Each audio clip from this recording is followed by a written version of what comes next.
৬৯,০০০ রোহিঙ্গাকে পাসপোর্ট দিচ্ছে এই ডক্টর ইউনূস সরকার। ডক্টর ইউনূসের একটা বক্তব্য দেখে প্রতিক্রিয়া জানানো খুব জরুরি বলে আমি মনে করছি। উনি বললেন আমাদের ভিসা জালিয়াতি, পাসপোর্ট জালিয়াতি, বিভিন্ন কথাগুলো বললেন।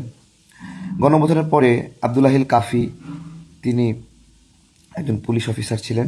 জুলাই গণঅভ্যুত্থানে ছাত্র জনতাকে হত্যা করে তিনি তাদের লাশ পুড়িয়ে দিয়েছিলেন।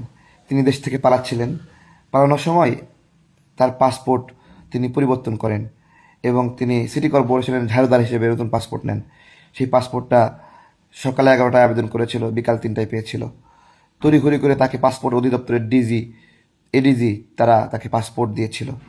আমরা ডক্টর ইউনূস বরাবর অভিযোগ দিয়েছিলাম, স্বরাষ্ট্র উপদেষ্টা বরাবর অভিযোগ দিয়েছিলাম এবং আমরা 3 দফা মানববন্ধন প্রতিবাদ করেছিলাম যে এই এডিজি এই ধরনের একটা অপকর্ম করছে। শুধু তাই না, স্পিকার শিরীন শারমিনকে তার বাসায় গিয়ে পাসপোর্টের ছবি তুলে নিয়ে এসে তাকে পাসপোর্ট প্রদান করছে, অথচ তিনি কতগুলো মামলার আসামি।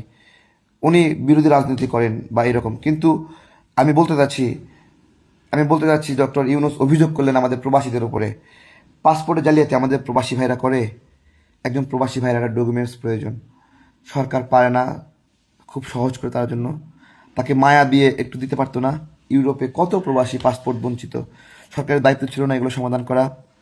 ৬৯,০০০ রোহিঙ্গাকে পাসপোর্ট দিচ্ছে এই ডক্টর ইউনূস সরকার। রোহিঙ্গাদেরকে পাসপোর্ট দিচ্ছে, দিবে, তড়িঘড়ি করে সব দিবেই, তার এজেন্ডা এটা। আমার প্রবাসী ভাইরা কত কষ্ট পাচ্ছে। ডক্টর ইউনূস অভিযোগ আর অভিযোগ দিয়ে গেল।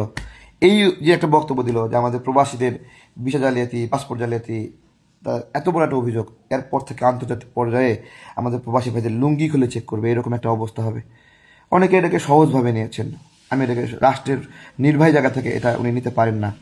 পাসপোর্ট অফিসের অভ্যন্তরে যারা অফিসাররা আছে তারাই মূলত করাপ্টেড, তারাই জায়গা দেয় দালালদেরকে, তারাই আসলে দালালদের অভিভাবক এবং তারাই মূল দালাল। কোনোদিন দেখেছেন পাসপোর্ট অধিদপ্তরের অফিসার যারা দালালি করে, জালিয়াতি করে, তাদেরকে কোনো শাস্তি দিতে কখনো দেখেছেন? তাহলে ডক্টর ইউনূসের হাতে দায়িত্ব ছিল, ক্ষমতা ছিল, তিনি এটা ঠিক না করে, আমরা অভিযোগ দেওয়ার পরেও কোনো ব্যবস্থা নেয়নি, উনি কোনো ব্যবস্থা নেয়নি। একবার প্রমাণসহ 10-12টা নিউজে আসছিল।